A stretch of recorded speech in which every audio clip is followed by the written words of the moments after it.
जय हिंद। समझते हैं कि वायुमंडल में इतना ऑक्सीजन होने के बावजूद हमें ऑक्सीजन सिलेंडर की जरूरत क्यों पड़ती है। क्या होता है nebuliser, oxygen concentrator, oxygen cylinder, liquid medical oxygen या फिर वेंटिलेटर, इन सब की जरूरत क्यों पड़ती है, इनमें क्या अंतर होता है। देखिए, हमारे वायुमंडल में जो 98% 78% नाइट्रोजन है, जिसका हमारे श्वसन में कोई रोल नहीं होता है। जो ऑक्सीजन है वो मात्र 21% है। तो हम जितना सांस लेते हैं ना, उसका 21% ही हमारे उसमें जाता है और 1% अदर गैसेज है वहाँ पर। तो इस 21% में से फेफड़े को नाइट्रोजन अलग करना पड़ता है, बाकी सारी गैसों को अलग करना पड़ता है। लेकिन जब हमारा फेफड़ा डैमेज हो जाता है बीमारियों की वजह से, तो वो ये सारी क्रिया को नहीं कर सकता है। इसलिए हमें क्या चाहिए कि उसको टोटल का टोटल प्योर ऑक्सीजन दे और उस ऑक्सीजन को उसे छांटना ना पड़े। हालांकि फेफड़े टोटल दिए गए ऑक्सीजन का केवल 4% ही लेते हैं। 21% ऑक्सीजन जो लिया जाता है उसका 4% ही यूज हो पाता है। लेकिन यहाँ पर फेफड़ों को ज्यादा वर्क करना पड़ता है। सबसे पहले नाइट्रोजन और अलग की गैसों करो, फिर उसमें से 4% निकालो। इसलिए मरीज को डायरेक्ट दिया जाता है 99% शुद्ध ऑक्सीजन, जिसमें से वो उसका शरीर उस 4% के आसपास ऑक्सीजन को एब्जॉर्ब कर लेता है। देखिए, नेबुलाइजर एक ऐसी मशीन होती है, वो जो छोटी सी मशीन है, ये हवा से ऑक्सीजन को सक करती है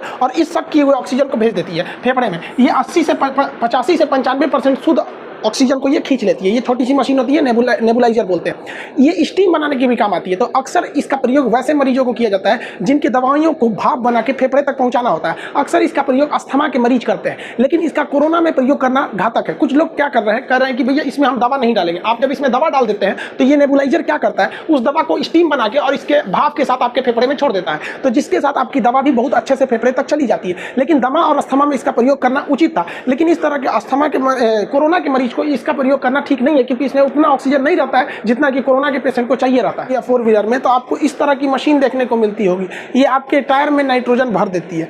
जहां इस नाइट्रोजन की बहुत ज्यादा जरूरत होती है, वहां इस तरह का चीज प्रयोग करते हैं। चिप्स के पैकेट, नमकीन के पैकेट या जो भी पैकेटिंग सामान पैक होता है, उसके अंदर हवा भरा होता है, वो नाइट्रोजन ही गैस होती है। तो ये नाइट्रोजन गैस काफ़ी सिंपल तरीके से बनाया जा सकता है। लेकिन अगर गवर्नमेंट चाहे तो इसके फिल्टर को चेंज कर सकती है और इसी से ऑक्सीजन बना सकती है, क्योंकि यहाँ जो फिल्टर लगा होता है वो फिल्टर ऑक्सीजन गैस को हवा में छोड़ देता है और नाइट्रोजन को रख लेता है। अगर इसके फिल्टर को हम चेंज कर दे और ठीक इसका रिवर्स कर दे कि ये नाइट्रोजन को छोड़ दे और ऑक्सीजन को रख ले, तो जितने ऑटोमोबाइल इंडस्ट्री है या चिप्स पैकेट ये सब बनाने वाली कंपनी है, उन सब के पास नाइट्रोजन गैस का प्लांट है। उन गैस प्लांट से हम ऑक्सीजन इजीली जनरेट कर सकते हैं। और ये फिल्टर बनाना बहुत बड़ा काम नहीं है। अगर सरकार चाहे तो 48 घंटे में ऐसे फिल्टर बना के और एनओसी देके उसे तुरंत तत्काल प्रभाव में लिया जा सकता है। और हमारे देश में जहां जहां भी नाइट्रोजन प्लांट है या फिर गाड़ियों के जो सर्विस सेंटर है, वहां वहां इस फिल्टर को चेंज करके ऐसा किया जा सकता है। नेबुलाइजर और ऑक्सीजन कंसंट्रेटर के बाद अब हम समझते हैं लिक्विड ऑक्सीजन। लिक्विड ऑक्सीजन को हम लिक्विड मेडिकल ऑक्सीजन भी कहते हैं, जिसे ऑक्सीजन सिलेंडर के नाम से आप जानते हैं। वो लिक्विड फॉर्म में रहता है। जब आप उसका रेगुलेटर खोलते हैं तो वो गैस का रूप ले लेता है। जिस तरह आपके घरों में खाना बनाने वाला सिलेंडर होता है, जब वो पाइप से गुजर रहा होता है तो देखते होंगे वो लिक्विड फॉर्म में जाता है, इसलिए उसे लिक्विफाइड पेट्रोलियम गैस LPG कहते हैं। वैसी तरह इसे LMO कहते हैं, लिक्विड मेडिकल ऑक्सीजन के नाम से जानते हैं। इसे काफ़ी ठंडा टेम्परेचर पर रखना होता है, इसलिए इसे क्रायोनिक ऑक्सीजन टैंकर कहते हैं। ये बहुत ही कम टेम्परेचर पर बनाया जाता है। जहाँ पे इस टेक्नोलॉजी से ऑक्सीजन बनती है वो काफ़ी बड़ी टेक्नोलॉजी होती है, काफ़ी कॉम्प्लिकेटेड होती है, क्योंकि उसके टेम्परेचर को -185 डिग्री रखना होता है। लेकिन ऐसे रखने से हमें क्या होता है कि सेम बर्तन में हम 80 गुना ज़्यादा ऑक्सीजन रख सकते हैं। अगर किसी बोतल में हम ऑक्सीजन को अगर गैस के रूप में रखते हैं और उसी बोतल में अगर हम लिक्विड के रूप में रखते हैं, तो 80 गुना ज़्यादा ऑक्सीजन को हम लोग स्टोर कर सकते हैं, काफ़ी ज़्यादा मात्रा में, इससे भी ज़्यादा स्टोर हो सकता है। तो ऐसे जगहों पर ऑक्सीजन को स्टोर किया जाता है। वहाँ से इस क्रायोनिक टैंकर से इसे ले जाया जाता है और हॉस्पिटल का अपना अपना एक टैंकर होता है, उस टैंक में भर दिया जाता है और उस टैंक से सप्लाई यही रहती है, जहाँ से अलग अलग ये जो ऑक्सीजन के कंटेनर होते हैं, इसमें ऑक्सीजन सिलेंडर में इसे भरा जाता है और इसे ज़रूरत के हिसाब से दूसरे जगहों पर भेज दिया जाता है। अलग अलग टैंक की अलग अलग कैपेसिटी होती है। अब आप कहेंगे कि सर जो मरीज सीरियस है उसकी क्षमता जो होती है वो 1 मिनट में 50 लीटर सांस ले लेता है, तो ये कितने क्षमता के होते होंगे। तो अलग अलग इसकी कैपेसिटी होती है, साइज के हिसाब से कैपेसिटी होती है। ये लगभग 4000 लीटर की क्षमता का भी आता है। पर मिनट अगर आपको 50 लीटर की ज़रूरत है तो इसके पास जो क्षमता होती है बड़े साइज वाले के 4000 से 5000 लीटर की क्षमता होती है। तो अलग अलग क्षमता पे इसे अलग अलग जगहों पर ले जाया जाता है। इस लिक्विड ऑक्सीजन यानी ऑक्सीजन सिलेंडर की खासियत क्या होती है, इसमें 99% शुद्ध ऑक्सीजन पाया जाता है और ये बहुत ही प्रेशर के साथ भेजता है।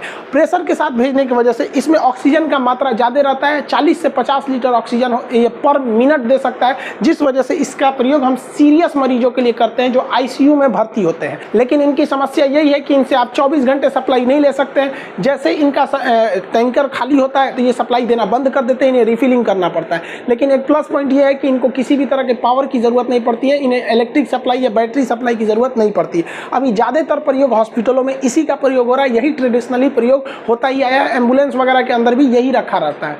ये क्या करता है, ऑक्सीजन को प्रेशर के साथ इस ऑक्सीजन मास्क के साथ यहाँ छोड़ देता है और मरीज को खुद से सांस लेना पड़ता है।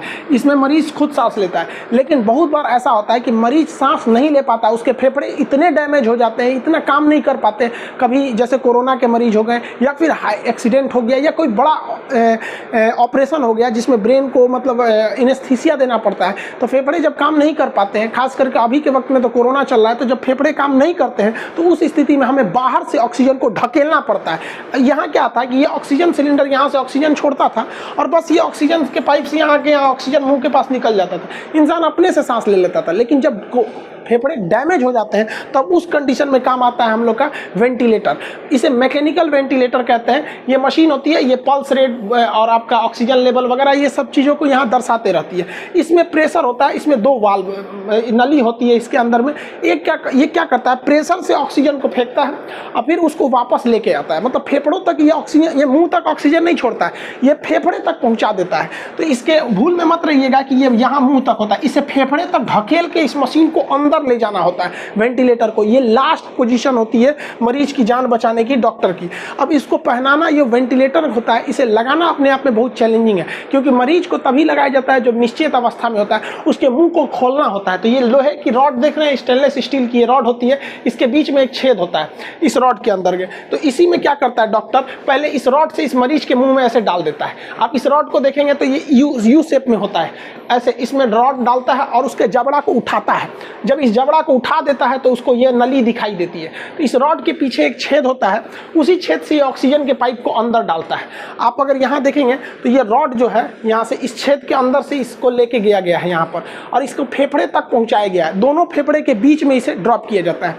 अब ध्यान दीजिए, यहाँ पर अगर क्लियर इमेज देखेंगे तो ये हैंडल है जिससे इसको उठाया गया है यहाँ पर, और इसके पीछे खाली जगह होता है, उसी से इस पाइप को ले आके अंदर यहाँ देखिए इस पाइप को यहाँ छोड़ दिया गया।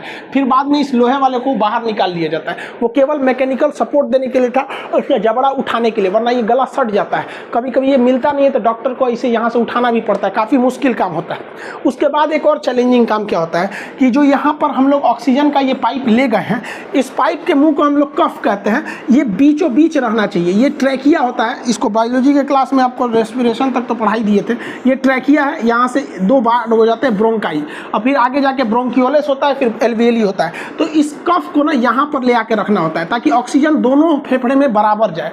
और अगर ज़्यादा नीचे ला देंगे, जैसे यहाँ देखिए ये कफ को यहीं पे रखा हुआ है यहाँ पर, और यहीं से ऑक्सीजन को छोड़ देना है ताकि दोनों फेफड़े में ऑक्सीजन बराबर जाए। और अगर एक साइड में हो जाएगा तो एक ही फेफड़े में ऑक्सीजन जाएगा। और इतना लगाने जब ये लगा दिया जाता है तब उसके बाद से इस मशीन से प्रेशर दिया जाता है फेफड़े में, और वो मशीन जब फेफड़े में प्रेशर देती है तो हवा अंदर जाता है लंग्स में, फिर यही मशीन उसको निगेटिव प्रेशर करके वापस खींचती है, एक बार ढकेलती है एक बार खींचती है। ये लास्ट होप होता है मरीज को बचाने के लिए। अगर आईसीयू में रहेगा तो इंटेंसिव केयर यूनिट 24/7 मतलब 24 घंटा आपके पास कोई ना कोई निगरानी रहेगा इसमें। ये बहुत ज़्यादा होता है। अगर इसमें तबीयत अगर आपकी बिगड़ती है, मान के चलिए एक्सीडेंट हुआ या कुछ हो गया है, अचानक तबीयत बिगड़ती है तो डॉक्टर आपको देखने के लिए आते हैं। और अगर मान के चलिए डॉक्टर को लगा नहीं एक्सीडेंट हुआ या ऐसा कुछ हुआ है, इसका ऑपरेशन करना पड़ेगा, तो इस आईसीयू से उठा के तुरंत आपको ऑपरेशन थिएटर यानी ओटी में ले जाया जाता है और वहाँ ऑपरेशन कर दिया जाता है। एक तो पहले आप सीरियस थे, इमरजेंसी में खुदे थे, उस पे से कर दिया ऑपरेशन और वो चीर-फाड़ हो गया। अब आपकी और ज़रूरत है तो आपको आईसीयू का जो वार्ड होता है, आईसीयू वार्ड ये वाला जो होता है, ये बहुत वीआईपी व्यवस्था होता है। यहाँ हर एक मशीनें आपके लिए अवेलेबल होती है। ऐसा नहीं कि थर्मामीटर बुखार नापना है तो दूसरे से लाएगा, सब आपके लिए वहाँ पर्सनल रहेगा, आपकी सारी मशीनें वहाँ अवेलेबल रहती है। तो बहुत ये आपको आईसीयू वार्ड में एडमिट कर दिया जाता है। जब आपकी तबीयत ठीक ठाक होने लगती है, सही हो जाता है, तो आईसीयू वार्ड से उठा के आपको जनरल वार्ड में भेज दिया जाता है जो नॉर्मल मरीजों के लिए रखा गया। इसके बाद आपको घर भेज दिया जाता है। आई होप कि आप इन सारी चीज़ों को समझे होंगे, लेकिन हम भगवान से यही दुआ करते हैं कि आप में से किसी को भी इन सब चीज़ों को देखने की नौबत ना आए। अब जब तक कोरोना नहीं चला जाता है आप सब सेफ रहिए, कम से कम 15 से 20 मई तक तो अपने घर में ही रहिए, क्योंकि हॉस्पिटल में जगह ही नहीं है। मरीज डॉक्टर परेशान है, इतने मरीज हैं कि वो सबका ख्याल नहीं रख पाते हैं लोग। डॉक्टर भी एक इंसान होते हैं, वो भी झिझला जा रहे हैं वहाँ पे, इतने मरीज हो गए और जगह नहीं है। पर डे 4 लाख मरीज मिलना, सिस्टम चरमरा जाता है। हॉस्पिटल इतना नहीं है भारत में, इसलिए जहाँ हैं सेफ रहिए, सुरक्षित रहें। हम बहुत जल्दी इस कोरोना को जंग जीतेंगे, लेकिन ऐसा ना हो कि इस कोरोना की जंग जीतते जीतते हम अपने बहुत सारे साथी खो दें। हमें जीतना भी है और अपने साथियों के साथ भी चलना है। आप जहाँ रहें सुरक्षित रहें। मिलेंगे नेक्स्ट क्लास में। जय हिंद।